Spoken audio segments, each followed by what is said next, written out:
Melhorou, legal, ótimo.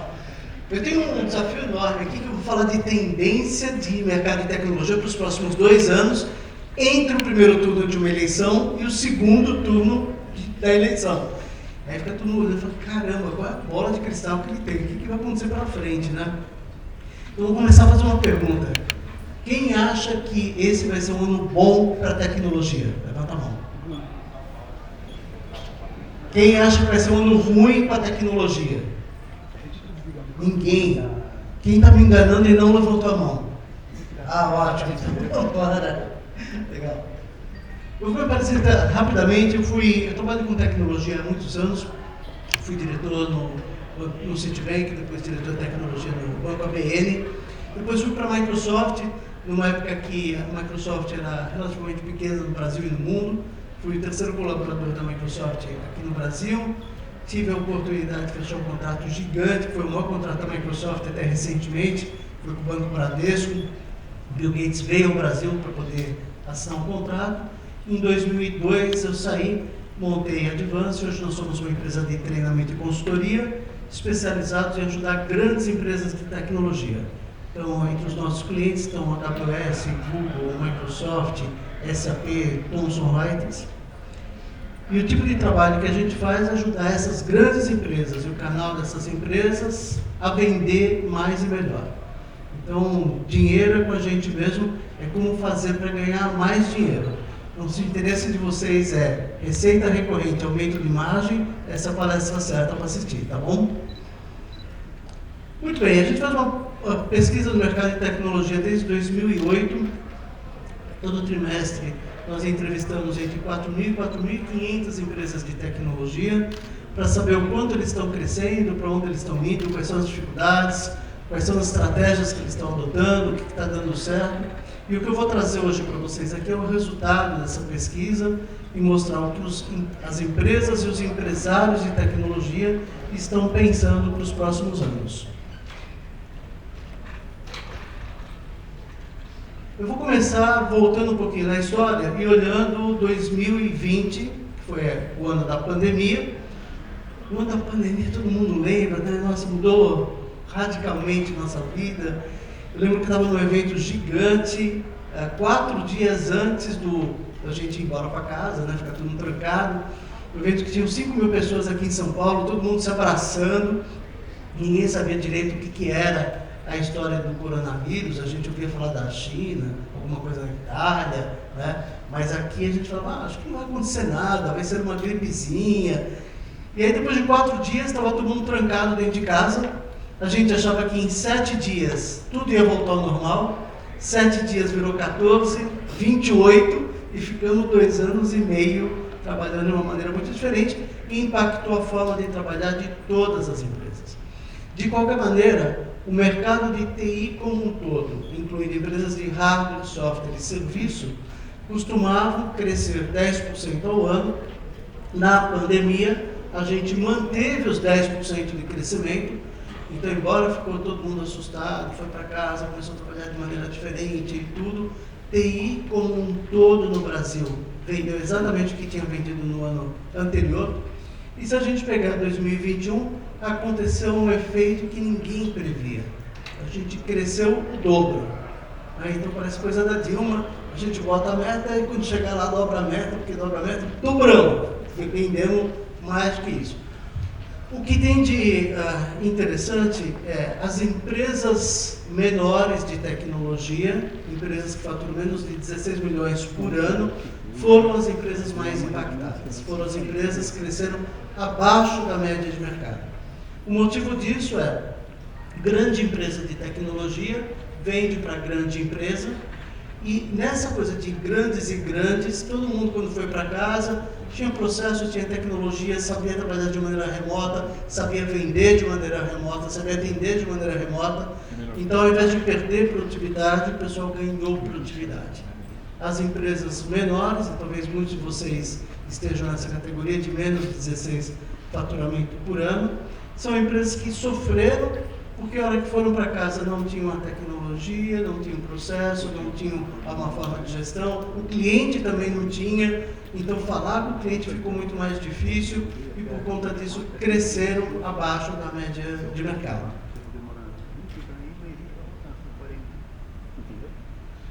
O que a gente tem visto dentro das categorias de hardware, software e serviço é de que, se eu olhar empresas de hardware que vendem hardware tradicional, on-premises, e vendem software tradicional, on-premises, são empresas que, nos últimos 6 anos, estão crescendo abaixo da média de mercado. E se a gente olha do outro lado aqui, as empresas todas que estão oferecendo a parte de nuvem, tanto infraestrutura como serviço, plataforma como serviço, software como serviço, crescendo de maneira absurda, crescendo taxas que vão de acima de 30%. E é interessante que às vezes a gente fala com o pessoal que está na velha guarda lá, fala, cara, e aí, como é que você está indo? Ah, eu estou indo bem, eu estou crescendo, né? Aí fala, mas peraí, você está num lago com uma varinha de pescar, joga a varinha de pescar, pega, vem um peixinho e você fica super feliz porque veio o peixinho. Você cresceu lá 10, 15%. Só que do teu lado tem um cara com uma rede gigante, joga a rede, traz um monte de peixe só e está crescendo 35%, 40%. Então você está deixando na mesa um monte de dinheiro. Em algum momento, esse cara que joga a rede vai pegar os teus clientes e vai começar a tirar o teu fôlego financeiro. Fazer a mudança desse modelo de negócio, de deixar de oferecer, ou só oferecer a parte de on-premise e oferecer a parte de nuvem, não é trivial. Significa mudar a forma de pensar do empresário, a forma de fazer marketing, a forma de fazer vendas, a forma de financeira. Ao invés de você vender alguma coisa e ser remunerado por aquela alguma coisa, você vai vender mensalidade, então vai receber menos, só que são contratos recorrentes. Então, se você fizer um bom trabalho, aquilo lá para o resto da vida. E se você fizer um trabalho melhor ainda, você vai aumentar o consumo do teu cliente, aumenta a tua parte de receita recorrente, o que dá um conforto financeiro muito legal. Se você fizer um trabalho melhor ainda, você vai começar a agregar a parte de serviço e começar a agregar a parte de propriedade intelectual, o que faz com que a tua margem de lucro, que devia estar lá entre 5% e 10%, vai para uns 25%, 30%. Então, fazer essa transição significa mais dinheiro, mais receita recorrente, maior margem. E aí, quando eu falo de propriedade intelectual, às vezes o pessoal olha e fala assim, putz, o que é essa história de propriedade intelectual, né? Eu estou ali, eu vendo hardware para o cara, eu faço a implementação do hardware, o que eu poderia dar de propriedade intelectual? Vou contar a história aqui de um cliente que a gente ajudou, cliente lá de hardware tradicional, falou, eu quero ir para a parte de nuvem, escolheu o provedor de nuvem dele, e esse provedor de nuvem tem 200 produtinhos ou software que você pode encapsular e vender como se fosse seu. É o que eles chamam de white label. Então, ele descobriu que um desses produtinhos fazia parte de conversão de áudio em texto. Ele falou, caramba, eu tenho um monte de cliente que é Tribunal de Justiça. E aí ele começou a oferecer para os tribunais de justiça um serviço como se fosse propriedade intelectual dele, é o white label, que o juiz acaba a sessão, dá um clique, manda aquele áudio para a nuvem ou para o provedor de nuvem dele, faz a conversão em texto, traz o texto e incorpora no processo. Ele ganhou uma grana fenomenal com um treco que sequer estava no radar dele, porque na venda de hardware tradicional estava fora de cogitação. Isso envolveria fazer desenvolvimento de software, o que ele não faria e não teria essa receita. Aí ele ganhou essa grana toda e falou, putz, sabe o que eu vou fazer? Eu vou oferecer a mesma coisa para universidades.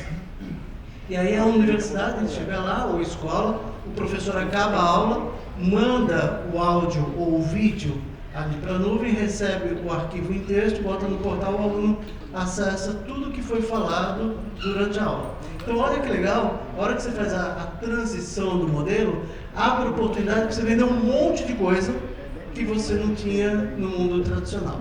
Isso significa mais receita, maior margem para vocês. Faz sentido isso? Legal? Aqui no meio tem a parte de empresas de serviço. Se a gente aplicar todos os modelos matemáticos, a gente olha e fala assim, empresa de serviço no Brasil, em 2021, deveria estar crescendo muito mais do que 21,6%. Por que não estão crescendo? O que vocês têm de dor aí? Falta de profissional, né? A gente reclama disso há décadas, né? Mas agora estamos num ponto crítico. Até um tempo atrás, quando a gente falava na área de TI, faltava programador e desenvolvedor. Hoje falta tudo, falta o cara que faz a implementação, o cara que faz a operação, o cara que faz o marketing, o cara que faz venda, tudo. E o que acontece é que o salário acaba inflacionado. Então, você tem demanda, o mercado quer crescer e você não consegue atender a demanda, você não consegue contratar e reter as pessoas na velocidade que você precisaria. Faz sentido isso? Todo mundo assim, ai gente, contratar tá tão complicado e tudo. Sumiu o vídeo aqui da Bom, o que está acontecendo com o crescimento do mercado de TI se a gente olhar trimestre a trimestre? Se eu pegar o ano 2021 e depois a gente já vai falar para frente, 2021 foi o ano que a gente teve de bater recorde. Então, começamos o primeiro trimestre, 16% de crescimento, o segundo trimestre, tipicamente, é o trimestre mais fraco do ano todo, todos os anos foi assim, só que em 2021 aconteceu uma coisa que ninguém estava prevendo. O governo comprou tecnologia pra caramba. Aí você está falando, por que os caras compraram tanta tecnologia no segundo trimestre de 2021? Por conta de um treco chamado eleição. A eleição acontece agora, só que projetos de TI são projetos de longa duração, então você tem que comprar o projeto lá no segundo trimestre de 2021, para implementar ainda em 2021 e para fazer propaganda em 2022. Tá certo? Então, houve um impacto, mudou a sazonalidade de compra de governo, que tipicamente é no quarto trimestre, e foi para o segundo trimestre. E aí fechamos o ano 23% de crescimento. Se a gente olhar 2022, estamos continuando batendo recorde. Começamos o ano com 21% de crescimento, 22% no segundo trimestre. O terceiro trimestre eu botei em cinza aqui, porque a gente está fechando os dados na segunda-feira, mas deve bater entre 24% e 25% de crescimento. Isso significa que a gente vai bater um pouco mais de 23,4% de crescimento esse ano em tecnologia. Então, nunca antes na história desse país a gente teve tão bem em vender tecnologia. O que a gente acha que vai acontecer com o PIB, a economia, e por que eu estou falando de PIB e economia numa palestra para falar de tecnologia, né? O motivo simples é, a gente vai ver daqui a pouquinho, se eu entender a curva de crescimento da economia, me ajuda a prever a curva de crescimento na área de TI. A economia do Brasil, ela é apelidada de economia de voo de galinha. Por que é voo de galinha? Porque olha aqui, putz, a gente cresceu 4,4. Ai, a galinha voou. Só que aí a galinha caiu, vai de novo ruim, aí sobe de novo 5,7. Galinha voou, galinha caiu. Aí vai, galinha 7,6, voou pra caramba, caiu. E aqui, se a gente olhar no modelo matemático, deveria ter uma galinha voando aqui. Foi a crise da Dilma, a Dilma não deixou a galinha voar, a galinha na verdade ficou enterrada 2 anos aqui, que a gente ficou muito mal com tecnologia, mas volta agora, nós tivemos 2021 galinha voando de novo, e a gente provavelmente vai ter agora uns anos de galinha caindo, independente do que a gente está vendo no cenário político que a gente está vendo aí. Então é só olhar a curva de crescimento histórico. Se eu olhar agora a área de tecnologia, a área de tecnologia, que é essa curva verde aqui, é uma coisa muito interessante. Até o ano 2000, não era nem engraçado fazer pesquisa, porque o crescimento era 12%. Era 12,1%, 11,9%, mas esse que era o crescimento na área de TI. A gente apelidou de os anos dourados de tecnologia, onde a gente vendeu os grandes projetos de automação de escritório, automação de escola, automação do varejo, vendendo tecnologia pra caramba, em especial muito hardware.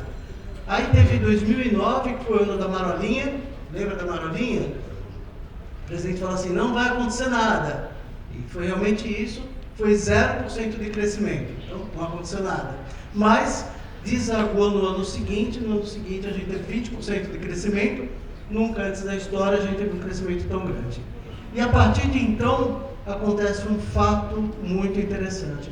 A curva de crescimento de tecnologia começa a acompanhar a curva de crescimento da economia, e é por isso que eu estava mostrando a curva de crescimento da economia. Só que a tecnologia está crescendo em patamares. O primeiro patamar que a gente cresceu foi aqui de 2012 a 2016, 5% em média de crescimento. Depois nós passamos 2017 até 2021, em média 10% de crescimento. E estamos falando agora de olhar um patamar daqui para frente de 20% em média de crescimento. Então a gente fala assim, a gente vem falando de crise de falta de mão de obra. É claro que falta mão de obra. A gente está crescendo pra caramba. A gente está com um crescimento fenomenal. Então vai faltar mão de obra? Sim. E é um movimento irreversível. O que nos faz acreditar que a gente vai ter esse novo platô de crescimento de 20%?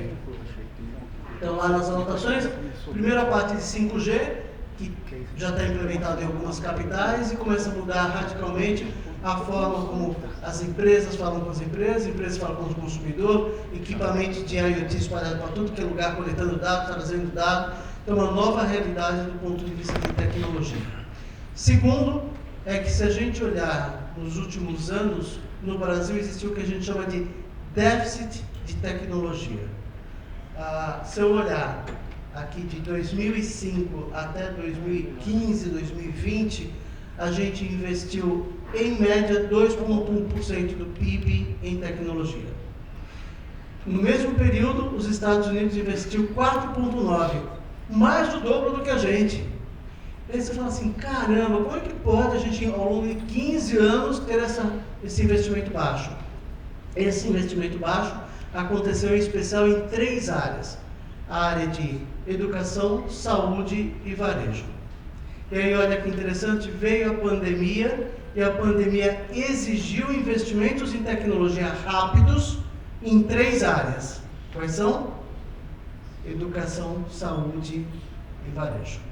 Então a gente teve que fazer investimentos que a gente chama band-aid, bota aí, investe rápido, e aí agora está tirando o band-aid e fazendo o curativo direito, com essas áreas de educação, saúde e varejo vão consumir muita tecnologia agora para os próximos anos.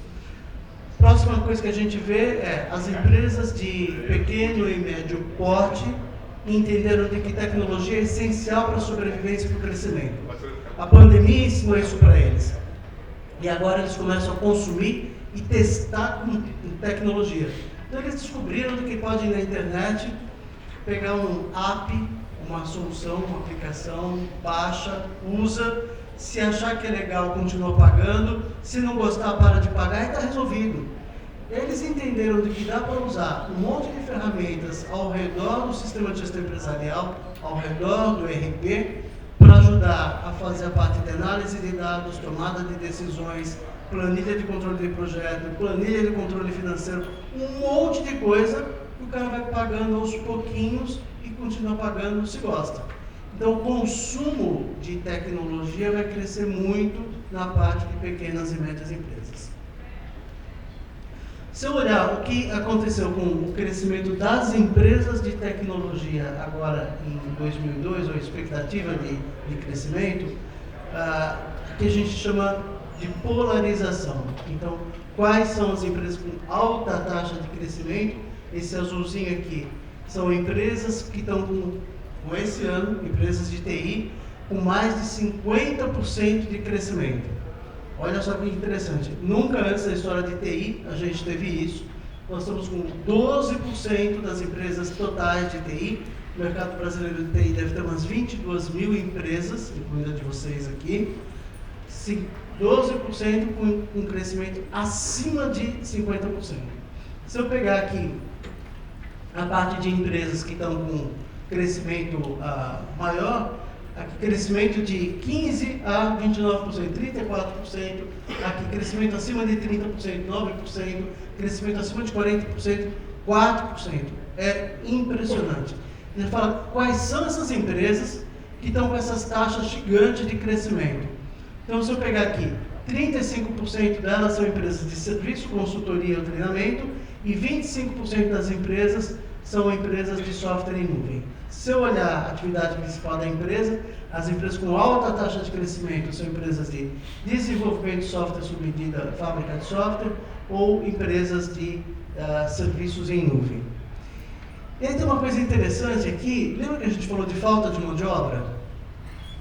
Sim ou não? Sim. Mas como é que você está falando que falta mão de obra, e esses caras que estão crescendo 50% aqui, estão conseguindo essa taxa de crescimento, se é que falta a mão de obra?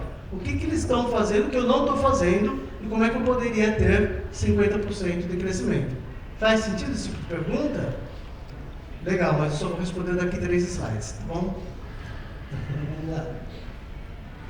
O que já estava na conta e que estava todo mundo sabendo que ia acontecer? Número 1, a gente já sabia que as eleições iam ser altamente conturbadas, ia ter embate de um lado, embate de outro. Agora, nos próximos dias, vai ficar cada vez pior esse negócio. Mas isso a gente já sabia que era assim, as últimas eleições já foram assim. Essa está sendo mais crítica, mais cara, mas a gente já sabia. Né? Também a gente já sabia que ia ter a Copa do Mundo, e que a Copa do Mundo vai ser no final do ano, entre 24 de outubro e 21 de novembro. Acho que é o contrário, tá? 24 de novembro até 21 de dezembro, acho. E a hora que acabar a Copa, acaba o ano, porque aí é Natal, não tem mais nada pela frente. Mas a gente já sabia, já tinha colocado isso no planejamento. Então, o que os clientes estão falando para a gente é: eu vou tentar priorizar e comprar tecnologia antes da Copa. Mas se não der, eu vou comprar durante a Copa. A Copa não é mais um impeditivo. A Copa nem aumenta, nem reduz o consumo de tecnologia. Ela muda ligeiramente a sazonalidade. E se o vendedor é um vendedor bom, ele vai lá no cliente, ele tira o pedido, independente da Copa. Ele consegue mostrar para o cliente a importância de tomar a decisão o quanto antes no ano. Né? A gente tem no Brasil, tipicamente, a última semana do ano, sempre é uma semana que acontecem muitas vendas de tecnologia. Esse ano, espera-se que 10% de todas as vendas de tecnologia aconteçam na última semana. Então, para quem está sentado aqui, se pretendia tirar férias lá no final do ano, melhor deixar para janeiro, tá? Porque tem muita oportunidade para vender na frente. Muito bem. A parte da guerra da Ucrânia também foi uma grande preocupação que a gente teve. No começo do ano, quando a gente começou a ouvir falar sobre a guerra, ficou todo mundo assustado, falou: putz, será que é um novo efeito pandemia? Será que pode trazer algum impacto grande na área de tecnologia? E o que a gente tem observado é: não tem tido muito impacto. A gente tem impactos muito maiores. Por exemplo, falta equipamento, quem vende hardware, equipamento de rede, tudo, prazo de entrega é 12, 13 meses. Mas já era, a guerra da Ucrânia mudou muito pouca coisa com isso. O que tem, sim, é uma demanda gigante, é uma falta de produção que estava toda centralizada ali na China. A China tem dificuldade agora na parte de logística, tem fila de navio para embarcar, o navio que quer sair antes tem que pagar muito caro, o avião que vai transportar, se quiser antes, é muito caro. Então, para quem está vendendo a parte de hardware e, em especial, insumos de rede, a vida está difícil. Está difícil porque existe mercado, existe demanda, não tem produto. Então, não sabe como fazer para entregar. Muito bem. Um aspecto que a gente tem que levar em consideração daqui para frente é o impacto inflacionário. Então, essa curva laranjinha que eu coloquei aqui, a inflação não era uma preocupação nos últimos anos. A inflação ela foi preocupante nos anos 2015 e 2016, que foi a crise da Dilma. Então, se eu olhar aqui a curva laranjinha em 2015 e 2016, foi lá para cima 10% de inflação, muito acima do crescimento da área de TI. Se eu olhar agora novamente aqui, nós estamos com um aspecto inflacionário altíssimo. Tem tudo bem aqui? Legal, tá bom. Então, A gente teve 10% de inflação ano passado, esse ano melhorou um pouquinho agora, por conta de mudanças que teve na economia. Acho que a gente vai ter 8% de inflação e vai ter 10% de inflação o ano que vem. Isso significa o seguinte: quando a gente tem inflação, e foi o que aconteceu ano passado, nós tivemos aqui 10% de inflação ano passado, e a gente só consegue repassar para o nosso consumidor, só consegue repassar para o nosso cliente 7,5% desses custos. 2,5% sai da onde? De onde sai essa grana? Do nosso bolso, da nossa margem de lucro. Então, quando a gente fala disso, da parte inflacionária, significa que a gente está ganhando menos dinheiro. A inflação é o ladrão silencioso que entra na casa da gente, rouba o dinheiro, quando a gente vai ver, já era. Tá? E aí, se eu pegar os próximos 2 anos aqui, a expectativa de inflação é de 8,5% em cada um dos anos, a expectativa de repasse para o consumidor final é de 6,5%, então em 3 anos eu vou perder 6,6% de margem, dinheiro do meu bolso que vai desaparecer. E aí você fala, caramba, será que eu tenho essa margem para perder? Muitas empresas pequenas não têm. Então, se o empresário não se preocupar rapidamente em recompor essa margem de lucro, ele acaba fechando as portas daqui 3 ou 4 anos, porque foi perdendo dinheiro ao longo do caminho. Tem outro aspecto que a gente tem que olhar com muita preocupação, que é a parte de falta de mão de obra. Então, o que está acontecendo? A hora que foi todo mundo para casa, na hora da pandemia, a gente passou a também poder trabalhar para qualquer pessoa em qualquer lugar. E aí as empresas grandes foram lá nos nossos colaboradores, deram um lero legal, falaram que iam pagar mais benefício, mais salário, e começaram a roubar os caras. Eles continuam morando lá na casa deles, só que prestando serviço para grandes empresas, em grandes centros aqui de São Paulo, Rio, Brasília, ou em Europa, ou nos Estados Unidos, e recebendo em euro ou em dólar. E aí virou uma concorrência complicadíssima. A gente começou a perder muitos recursos por conta de empresas que estão pagando muito melhor. Quais foram as empresas mais impactadas? Em ordem, empresas de desenvolvimento de software tradicional, depois empresas de desenvolvimento de software mobile ou nuvem, e terceiro, a parte de infraestrutura, incluindo a parte de nuvem ou não. Então, todo mundo trabalhando na parte de infraestrutura, onde você vai ver toda a parte de planejamento, arquitetura, monitoramento, a parte de serviço helpdesk. Tudo isso acaba sendo muito impactado por essa falta de mão de obra. Essa falta de mão de obra, ela tem um custo financeiro. E o que é esse custo financeiro? Se a gente pegar aqui o ano passado, nós aumentamos em média 10% do valor da folha de pagamento, porque é mais caro contratar essas pessoas, é mais difícil achar elas, é mais difícil reter elas. Então o custo da folha aumentou em média 10%. Sendo que, em média, as empresas só conseguiram repassar para os seus consumidores, para os seus clientes, 7,5%. Aqueles 2,5% saíram de onde? Saiu do bolso, de novo. Né? E aí você olha e fala, pô, e aqui? O que vai acontecer daqui para frente? Daqui para frente a gente vai ter mais 2 anos, onde a expectativa de aumento desses salários ainda é alta.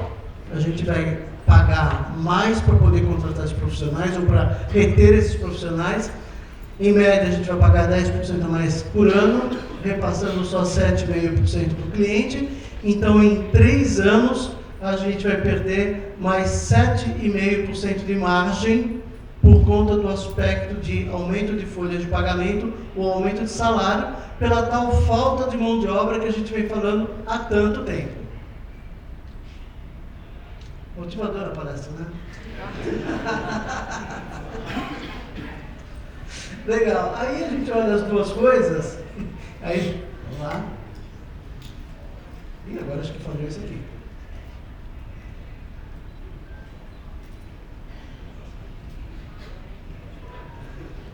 Opa, foi. Aí, legal. Aí, olhando aqui os dois fatores, o que acontece? A gente vai perder em 3 anos 14% de margem por conta de aspecto inflacionário, mais a parte de mão de obra. Aí você vai falar, putz, mas será que eu tenho 14% de margem para perder? Se a minha empresa é uma empresa de software tradicional, hardware tradicional, a margem de lucro era 10%, 12%. Então isso significa o seguinte, em 3 anos eu vou perder tudo. Como é que eu faço para continuar no negócio? Como é que eu faço para recompor essa margem que tem aí? Tá? E se a gente olhar para frente, 72% dos empresários dizem o seguinte, essa tal falta de mão de obra que a gente está chorando, falando, etc., só vai piorar. A gente tem uma demanda de aproximadamente 100 mil vagas técnicas em aberto no Brasil, na área de TI, e o pessoal de academia, universidades e tudo consegue gerar 20 mil pessoas por ano. Não fecha essa conta. Então tem um monte de empresa de tecnologia dando curso de tecnologia grátis para quem quer ir lá. Se o cara for bem, aprender bem, ele é contratado. Então tem coisa até interessante que tem curso de tecnologia para terceira idade. Acho que eu vou virar programador. Olá, aprende uma linguagem de programação, ganha uma grana, aposentadoria, então passa a mudar a dinâmica que tem de mercado. O que as empresas estão fazendo para sair desse obstáculo de falta de mão de obra? Tem o que a gente chama de receita de bolo básico e a receita de bolo avançada. A receita de bolo básica é o que todo mundo já deveria estar fazendo há muito tempo, porque a gente está falando de falta de mão de obra há muito tempo. Então, o que é essa receita de bolo básica aqui? É fazer política de RH para fazer atração e retenção das pessoas. E tem uma coisa muito legal aqui, que eu tenho visto. Tem empresas que pegam, chamam uma pessoa de marketing e falam assim, marketing, vem cá, senta com o cara de RH, explica para o cara de RH como é que você faz para gerar demanda e gerar oportunidades em clientes. E veja se dá para fazer geração de demanda e geração de oportunidades para descobrir talentos e trazer gente para a empresa. Então, tentar usar o mesmo processo de marketing que eu tenho para trazer cliente, para tentar trazer recursos. Olha que legal. Então, o RH passa a ter um conhecimento diferente.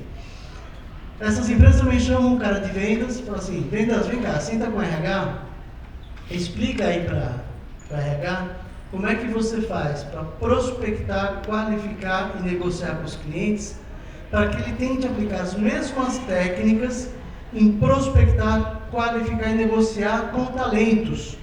É a mesma coisa, a gente só, ao invés de falar com o cliente, vai falar com o colaborador. Então, RH vai ter que começar a aprender muito sobre marketing, muito sobre vendas e tentar entender de que esse problema de contratar gente é tão crítico quanto contratar cliente. Faz sentido isso? Hã? Muito bem, além de ter a parte de atração e retenção, tem que ter um treinamento contínuo da capacidade da capacitação interna, tem que ter programa de estagiário, tem que ter parceria com a universidade, tudo isso que muita gente está fazendo.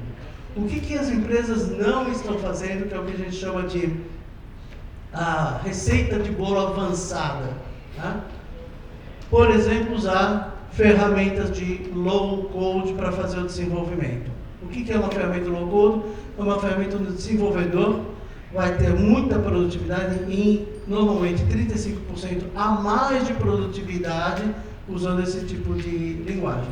São ferramentas que até eu, que não conheço nada de programação, consigo entrar lá, essa ferramenta é no code em especial, consigo desenvolver algum código, consigo desenvolver algum software e consigo vender esse software. Então eu consigo ganhar uma grana e ajudar nessa enorme falta de mão de obra que tem no mercado. Próximo ponto que estão fazendo é usar bibliotecas e brokers de APIs ou de pedaços de código para que você tenha reusabilidade. E assim, a dica que eu diria mais importante da minha palestra toda aqui para vocês. Tá? Então, se alguém quiser anotar, essa é a hora de anotar, que é o terceiro aqui, o quarto, que é criar processos, procedimento e documentação para replicar o brilhantismo.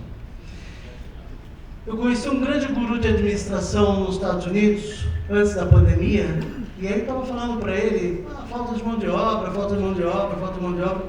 Aí ele virou para mim e falou assim, Dago, na boa, acho que o problema do Brasil não é falta de mão de obra. Aí eu olhei e falei, porra, eu moro no Brasil, vim aqui falar pro gringo, o cara não mora lá e está falando que eu estou errado? Aí fiquei meio assim, falei, tá bom, o que você acha que então é o problema do Brasil? Ele falou, olha, aqui nos Estados Unidos, quando a gente contrata alguém, a gente entrega para ele um manual e fala assim, você vai trabalhar by the book. Já deve ter ouvido essa expressão aí. O que é o tal do book? É o processo. Então, quando você contratar uma pessoa mais júnior, porque tem um processo, ela trabalha e entrega com qualidade. No Brasil, vocês não têm o tal do book. Aí você tem que contratar um cara muito especializado, que senta na cadeira e sai executando. Porque, no melhor dos casos, você vai virar para o cara e falar assim, olha como é que eu estou fazendo e faz igual. A gente não tem processo escrito, não tem procedimento escrito. Quando entra uma pessoa, a gente não tem como treinar ela rápida. Cada um que entra faz de um jeito.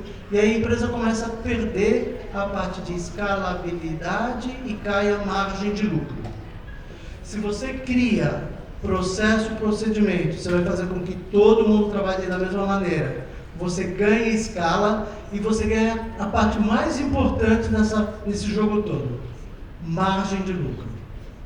Se você fizer isso, aquele que a gente falou que é perder com a inflação, que é perder com a mão de obra, você consegue recompor. Se você fizer isso, você tem taxa de crescimento de 50%. Porque tem empresa que trabalha com serviço e está crescendo 50%. Aí você fala, como é que os caras fizeram esse milagre? Eles fizeram porque eles têm replicabilidade ou escalabilidade.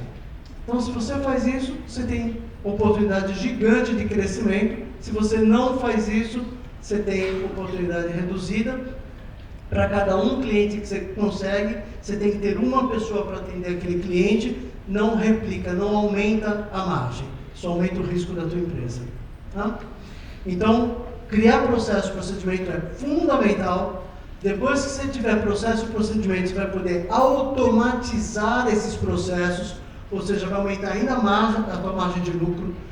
Depois você pode robotizar esses processos, a inteligência artificial vai aumentar ainda mais a margem, e a hora que você fizer isso, você tem uma margem muito maior do que o cara que está do teu lado, que é o teu concorrente. Então eu vou fazer uma brincadeira. Olha para o cara que está do seu lado agora. Pode olhar, não pisca, não para não ficar estranho, mas olha, né? Para dois que se olharam, um cara vai fazer isso, vai crescer muito e vai ter muita margem, e o outro daqui a alguns anos vai sair do mercado. A decisão é de vocês. E o jogo é um jogo financeiro. Só que tem que começar a jogar quanto antes. Faz sentido? Muito bem. Aí a gente falou, RH não é uma falta de mão de obra, não é um problema de RH, é um problema financeiro. Se você não olhar isso, a margem de lucro da tua empresa vai embora. Então não é só uma questão de atração e retenção de pessoas. Quais são os 3 principais desafios para 2022 e 2023, segundo os empresários? Aumentar as vendas e aumentar a eficiência em vendas. Eu chamo de olhar a turbina 1 do avião e a turbina 2, aumentar receita recorrente e aumentar a margem de lucro. Se não tiver margem de lucro, o avião cai. Então tem que ter essa preocupação, tem que saber trabalhar de maneira diferente, tem que saber trabalhar com os processos. Depois a gente vai passar esse material para vocês de alguma maneira, e aí tem o que eu chamo de as 5 regras de ouro para aumentar a parte de vendas e eficiência em vendas, que foram dados por grandes celebridades na área de tecnologia. São várias entrevistas que eu fiz. O que eles falam? Vendas mudam muito. Vendas tem que estudar muito bem o cliente, o território, tem que fazer um bom planejamento, tem que ter excelente execução do planejamento. A gente é ruim de fazer planejamento. Brasileiro como um todo, a gente detesta parar, pensar e botar no papel. Quem faz isso tem sucesso depois da execução. Tem que ter foco no cliente, tem que ter caso de sucesso e caso de uso para contar. Antigamente, quando a gente ia no cliente, a gente usava metodologias de vendas chamadas de solution selling, spin selling, que falava assim: quais são as suas dores? Já ouviram isso? Pô, se você fizer uma pergunta dessa em época de pandemia, o cara tem dor que não acaba mais, só que nada relacionado com o que você possa oferecer. Então, hoje a gente fala, não pergunte quais as dores, problemas ou desafios para o cliente. Conte um caso de sucesso, clientes que tiveram algum tipo de dor que você pôde solucionar e veja se tem aderência. Aí o cliente fala, pô, isso me interessa, me fala mais a respeito. E aí o processo de vendas é de maneira diferente e de maneira mais rápida. Então, o processo de vendas hoje é contar história. Contou a primeira história, não teve referência? Conta a segunda, conta a terceira. Em algum momento que ele fala, isso me interessa. A menos que você seja um péssimo contador de história, porque a tua história não é convincente. Mas se não fosse convincente, você não estaria aqui. Vocês têm história de sucesso. Então tem que começar a compartilhar isso. Faz sentido? Hã? Como é que aumenta a eficiência do time? A gente tem a receita de bolo básica e avançada. A receita de bolo básico é ter que ter uma boa estrutura de prospecção, o pessoal chama de SDR, Sales Development Representative, e ter uma estrutura de venda na base, o Customer Success, que é CS. Antigamente o pessoal falava CS, o Customer Success, é só para garantir que o cliente está sendo bem atendido. Hoje a gente fala, não. Ser bem atendido é o básico. Eu quero que esse cara venda mais. A hora que está falando com o cliente, tem que identificar novas oportunidades, tem que aumentar o contrato, tem que fazer a venda recorrente, tem que aumentar a margem. Então tem que treinar essa pessoa que tem um perfil mais técnico na parte de vendas. Tem que dar para ele remuneração variável, tem que fazer o cara correr e vender. Então uma outra postura, uma outra estrutura para vocês. Tem que usar CRM para estar minimamente controlado, saber o que está acontecendo. Tem que ter um administrador de vendas para ficar olhando de vez em quando pipeline, forecast, previsão de vendas, taxas de conversão no funil, ciclo médio da venda, ticket médio da venda, saber como é que eu melhoro isso, como é que eu faço para vender mais rápido, como é que eu faço para vender melhor. Tem que treinar o vendedor. Não dá para deixar o vendedor sem... A venda hoje é técnica. Técnico no sentido de tecnologia de técnicas de vendas. Então tem que conhecer as metodologias, tem que conhecer como falar com o cliente, como acelerar o processo de vendas, como vender a partir de valor, como evitar dar desconto. Tudo isso tem regrinha. Se o vendedor souber utilizar, você vai conseguir aumentar os seus contratos, aumentar a margem no contrato. O que é a parte de receita de bolo avançado?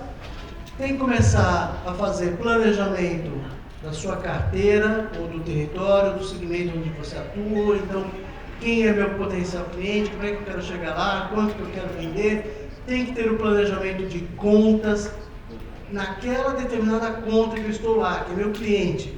Como é que eu faço para vender mais? Como é que eu aumento o contrato? Como é que eu aumento o consumo? Como é que eu aumento a receita recorrente? É muito mais fácil vender para um cliente que você já tem do que para um cliente novo. O cliente novo, o cara te conhece, é mais demorado, vai querer namorar antes de casar, toda aquela coisa. O outro já está casado, então dá para acelerar, vamos em frente com isso. Tem que definir uma cesta de indicadores e mudar a remuneração dos vendedores. O vendedor tem que sentir que vai ganhar grana. Se você faz isso, ele vai para a rua com mais vantagem. Ele traz o pedido mais rápido. Se você não fizer isso, ele acomoda no fixo dele e para você é ruim. Tem que ter a parte de marketing e vendas trabalhando em conjunto. Tem que ter uma cultura de previsão de vendas. O vendedor falou que mês que vem vai trazer 10 mil reais, tem que ser 10 mil. Não é para ser 5 mil. Né? E hoje a gente pega empresas do porte de vocês, a média de previsibilidade de vendas é de 50%. Então é como se eu chegasse para o vendedor e falasse assim: qual a probabilidade de fechar esse negócio? Ele fala 2, fechar ou não fechar. Não existe isso, tá certo? Não dá para trabalhar, tem que ter um planejamento. Então, o vendedor tem que conhecer o cliente, tem que falar com o cliente, tem que saber se esse pedido vai sair ou não. Porque se sair muito pedido, você tem que contratar gente. Não adianta ele trazer o pedido se não tem gente e o cliente dá aquela encrenca toda. Então, ter esse planejamento é importante. Sem esse planejamento, você vai reduzir a tua margem de lucro. Você vai ter que contratar gente de maneira desesperada, porque não estava planejado, vai pagar mais caro, vai ser uma complicação total. Muito bem, margem de lucro, a gente tem aqui, quanto mais para a parte de serviço, mais eu estou aumentando a minha margem de lucro, e é esse o ponto sempre que a gente quer fazer. E aí eu vou terminar aqui falando o que as empresas estão falando que está impactando a margem de lucro. 2 coisas que eram esperadas, o efeito da falta de mão de obra, a gente já falou disso, a inflação, a gente já falou disso, e o segundo que está ali, o pessoal fala, aumento de concorrência. Bobagem, gente. Não é a concorrência, é falta de diferencial teu. Você está vendendo um treco que teu concorrente está vendendo igual. Então, a tua margem está sendo impactada porque você não tem algo diferente. Você não tem um valor diferente. A hora que você fizer isso, você ganha na parte de margem e se diferencia. Minhas conclusões daqui, a gente vai ter, do ponto de vista político, um cenário bastante conturbado daqui para frente, mas isso não vai impactar na parte de TI, graças a Deus. TI, a demanda é tão grande, a oportunidade é tão grande, que a gente vai crescer seguramente 20% nos próximos anos. O único desafio que a gente tem é pensar que para botar esse avião no ar, eu preciso olhar 2 turbinas. A turbina de como eu aumento a receita recorrente, como eu aumento o consumo, como eu aumento o valor dos contratos com o meu cliente. E segundo, como eu vou aumentar a minha margem de lucro. Como é que eu faço para recompor o que eu vou perder com a inflação? Como é que eu faço com o que eu vou perder com o aumento de salário? Isso vai acontecer. Então, se você não fizer essa recomposição, você vai sair do mercado daqui a pouco. Como é que você vai fazer essa recomposição? Trabalhando com processo, procedimento, metodologia, estruturando, organizando a tua empresa, ganhando escala nas pessoas, e aí você vai ter, como as outras empresas de serviço, taxas de crescimento de 50%, margem de lucro acima de 30%. Então, o pote de ouro está aí colocado, a decisão é de vocês, se querem, entre os 2 que se olharam, ser o cara que vai ter alto crescimento, alta margem, ou o outro que é só a outra pessoa. Senhoras e senhores, muito obrigado.